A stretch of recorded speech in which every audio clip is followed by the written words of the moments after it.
આપ જોઈ રહ્યા છો સ્પાર્ક ટુડે ન્યૂઝ। નિત્ય સહાયક માતા મરિયમ દેવાલય ચાવડાપુરા જીટોડિયા ખાતે જ આજે પ્રભુ ઈસુ ખ્રિસ્તીનું ક્રુસ ઉપરનું મૃત્યુ એટલે કે શુભ શુક્રવારની ઉજવણી કરવામાં આવી છે। ગામડી ચર્ચના સભા પુરોહિત ફાધર ફ્રાન્સિસ પરમાર એસ જે જણાવ્યું હતું કે આપણા જીવનમાં વિવિધ પ્રકારના ક્રોસ આવે છે, તેને સમજવાની જરૂર છે। પ્રભુ ઈસુની માફક ક્રોસને ઉચકવાની જરૂર છે। તેમણે વધુમાં જણાવ્યું હતું કે પ્રભુ ઈસુનું ક્રુસ ઉપરનું મૃત્યુ એ સમગ્ર માનવજાત માટે પોતે વહોરેલું મૃત્યુ છે।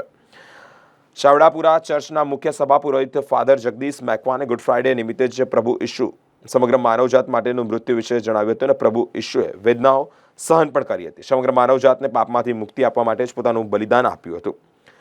પ્રભુ ઈસુના વેદના દરમિયાન 14 સ્થાનો ઉપર પ્રાર્થના કરવામાં આવી હતી। આ પ્રસંગે father Dominic, father Pradeep, father Vijay Macwan, sisters તેમજ ધર્મજનો મોટી સંખ્યામાં ઉપસ્થિત રહ્યા હતા।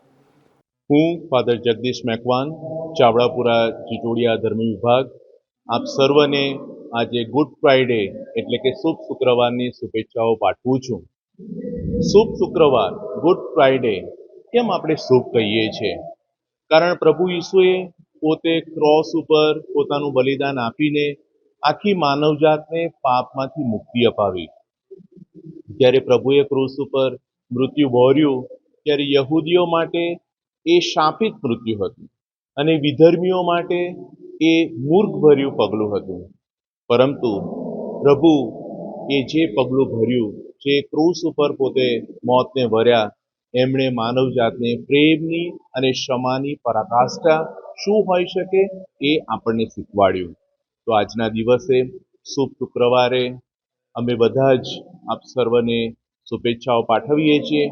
આજે દુનિયાની અંદર કેટલા બધા નાત જાતના ભેદભાવો છે, અમીર ગરીબની વચ્ચે ખાઈ વધતી જાય છે, લોકો વચ્ચે વિશ્વાસ ઘટી રહ્યો છે।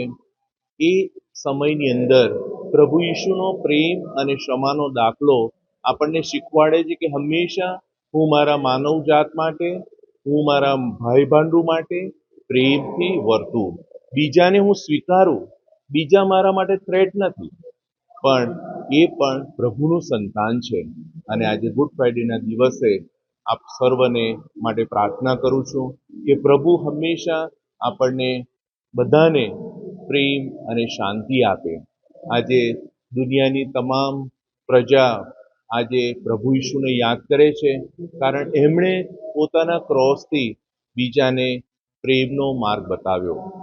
આવો આપણે પણ એ જ પ્રેમના માર્ગ ઉપર ચાલીને આગળ વધતા રહીએ।